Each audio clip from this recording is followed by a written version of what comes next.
ako ste u mogućnosti i ako želite da nas novčano podržite, to možete učiniti putem linka ka PayPalu koji se nalazi u opisu našeg kanala ili u deskripciji bilo kojeg videa.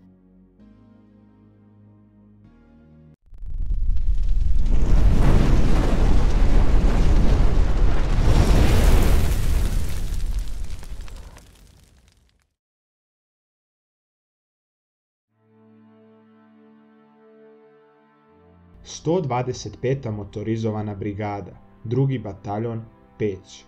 U to vrijeme vojska se služila godinu dana. Opšte je poznato da je klasa Mart 98. možda najviše pretrpela za vrijeme agresije na Saveznu Republiku Jugoslaviju. Njima je vojni rok produžen sve do kraja agresije, ni trunku predaha, ni trunku odmora. Sve se svodilo na to kako se kući vratiti živ, kako održati položaj, kako odbraniti rov, kako ostati razuman. U svakom slučaju nije bilo dobro, ko poludi, poludeo je na samom početku, a bilo je takvih slučajeva. Oni koji pregore naviknu se, tu si gde si, brani zemlju i vrati se kući živ. Obuku su im vršili veoma iskusni oficiri, kao mlada vojska, brzo su učili jer su i sami shvatili da će im sve to biti preko potrebno, kako bi im glave ostale na ramenima.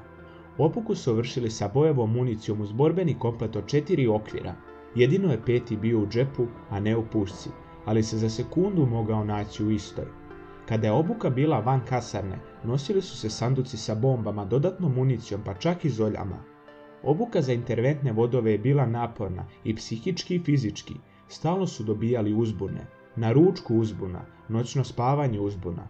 Potrpaju se u kamione i provozaju do Peći i vrate ih nazad u kasarnu. Nikada nisu znali da li je uzbuna prava ili lažna.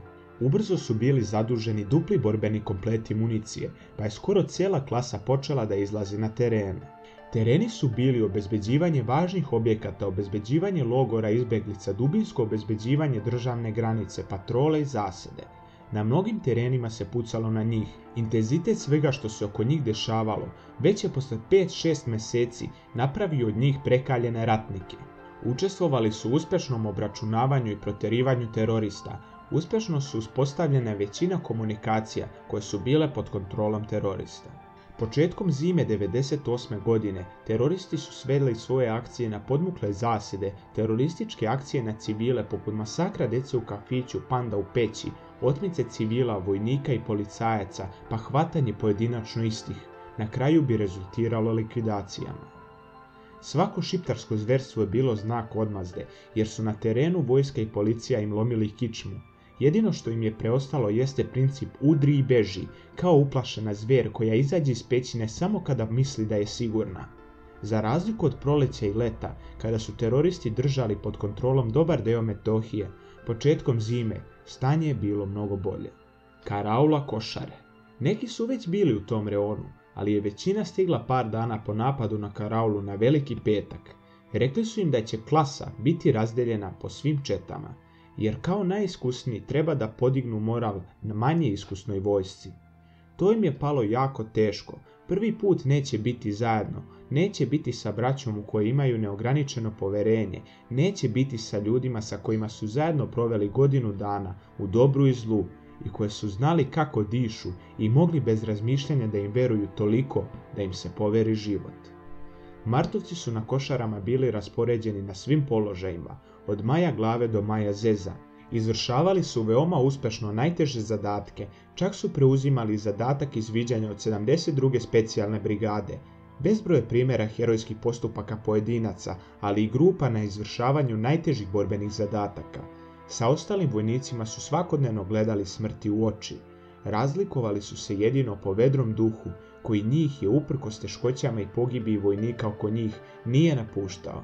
Veruje se da je takav njihov stav doprineo da se manje iskusni vojnici brzo oslobode eventualnog straha. Neki dobrovoljac se hvalio kako je ratovao negde u Africi, svi su ga slušali, dok neki Martovac koji je bio tu odjednom je ustao i ušao u zaklon. Svi su ga zbunjeno gledali, a on je čuo kad je neprijatelj ispalio 4 mine iz minobacača. Zvuk pri ispaljenju mine se jedva čuje, ako su minobacači daleko, ali dobro uvežbano uho ih čuje i razlikuje ih od ostalih zvukova. Reklo bi se uvežban životinjski instinkt. Kad su mine bile već blizu i počele da zvižde, svi ostali su se na glavačke bacili u zaklon. Kad su sve 4 mine eksplodirale, Martovac je mirno izašao iz zaklona.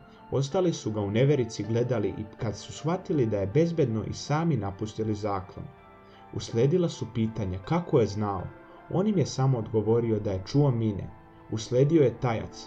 Samo je dobrovoljac sa iskustvom u Africi opuštajući rekao: ja ljudi, od sad idem svuda samo sa ovim momkom. Martovska klasa je nažalost imala i gubitaka. Statistički veoma mali gubici kada se uzme u obzir kakve su borbe vođene. Tokom 98. godine je poginuo jedan borac, jedan je ostao trajni invalid i nekoliko boraca je ranjeno. 1999. godine na Košarama je poginulo još nekoliko boraca, a mnogi su bili ranjeni. Deo koji je lakše ranjavan je ostao u borbi do kraja i pored ranjavanja. Neki su sami nožem vadili gelere od minobacača, a neki su temeljno lečeni tek posle rata.